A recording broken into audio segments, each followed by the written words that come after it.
Hello everyone, welcome to my channel. আমাদের রান্নাঘরে তোমাদের সবাইকে স্বাগত।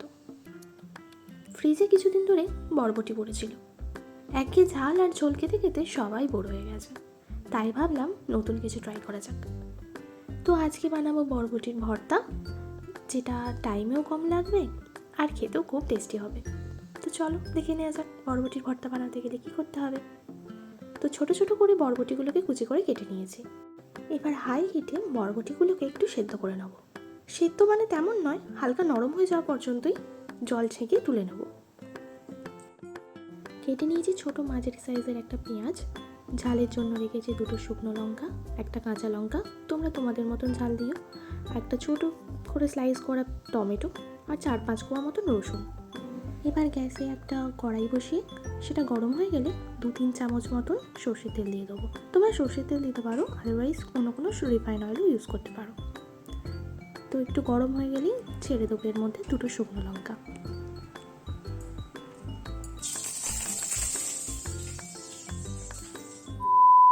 देखा आपने लापरवाही का नतीजा है। কি হলো তাই তো? হলো হচ্ছে আমি প্রচণ্ড ভয় পাই। তেলে কিছু দেওয়ার পর ফোড়ন টোড়ন দিলে যখন ছিটকে ওঠে না, আমার প্রচণ্ড ভয় লাগে, আর সেটাই হয়েছে। তো যাই হোক, এরপর আমি শুকনো লঙ্কাটা তুলে নিয়ে রসুন কোয়াগুলো ভালো করে একটুখানি তেলের মধ্যে নেড়ে চেড়ে নেব। খুব বেশি নাড়ার দরকার নেই, হালকা ব্রাউন হয়ে গেলেই তুলে নেব।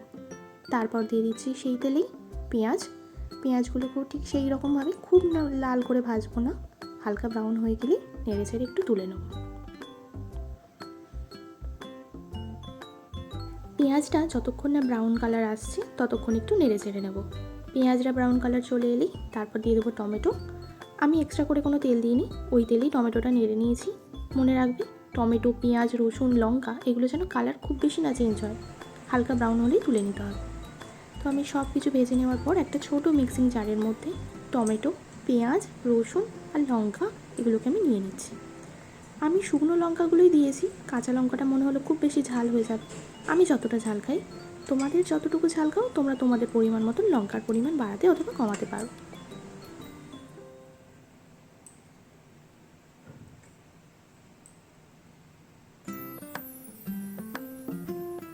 এবার এটাকে পেস্ট করে নিয়েছি, ভালো মিহি করে পেস্ট করতে হবে। এরপর এতে দিয়ে দিচ্ছি 1/2 টিস্পুন নুন। তোমরা এই টাইমেও দিতে পারো, অথবা তোমরা যখন কড়াইতে নাড়বে সেই টাইমেও দিতে পারো, এটা অপশনাল। এরপর এতে দিয়ে দিলাম সেদ্ধ করে রাখা বরবটি কুঁচো। যতটুকু ধরবে, যতবারে ধরবে ততবার তোমরা অল্প অল্প করে পেস্ট করে নেবে। এরপর গ্যাসের ফ্লেমটা অন করে 2 টেবিল স্পুন মতন তেল দিয়ে আমি ছেড়ে দিলাম লঙ্কা।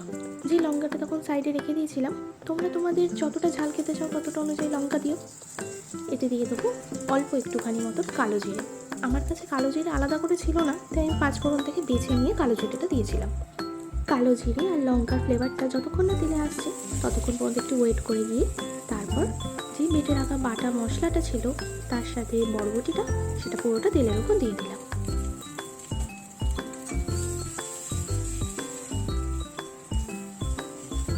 বরবটি বাটাটাকে ভালো করে একটু তেলের সাথে নেড়ে চেড়ে নেব। এই সবুজ কালার আর হলুদ কালারটা এসছে হচ্ছে প্রথম দিকে, যেহেতু আমি লঙ্কা তারপর টমেটো এগুলো বেটেছিলাম বরবটির সাথে, তাই জন্য লাল লাল কালারটা, মানে যেটা হলুদ কালার সেটা চলে এসছে। পরে যেহেতু আলাদা করে বরবটি দেওয়া হয়েছিল তাই জন্য সবুজ কালারটা রয়েছে। এই সময় কিন্তু কন্টিনিউয়াসলি নাড়তে থাকতে হবে, নাহলে কড়াইয়ের নিচে লেগে দেওয়ার চান্স থাকবে। আর যখন তোমরা এটা করবে তখন চেষ্টা করবে যেন ননস্টিকের কড়াতেই করার, তা নাহলে লোহার কড়াইতে অনেক সময় নিচটা লেগে যায়, তাতে অসুবিধা হয় নাড়তে। তাই ননস্টিকের কড়া হলে নাড়তেও সুবিধা হবে। এটাকে ভালোভাবে নেড়ে নেবো যতক্ষণ না একটু থিকনেস চলে আসছে এতে, আর কড়াই থেকেই আপনা আপনি উঠে আসছে। আর দেখো কালারটা কিন্তু অনেকটা চেঞ্জ হয়ে এসছে।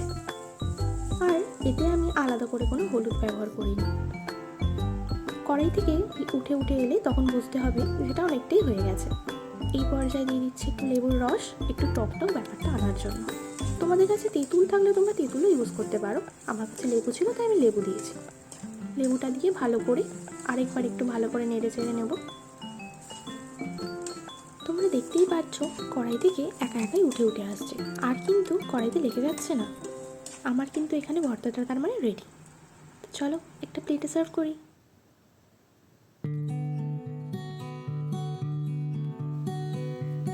আমার আজকের রেসিপিটা কেমন লাগলো জানাতে কিন্তু কমেন্ট সেকশনে বলো না। ভালো লাগলে লাইক করে দিও, প্রিয় মানুষদের সাথে শেয়ার করে দিও।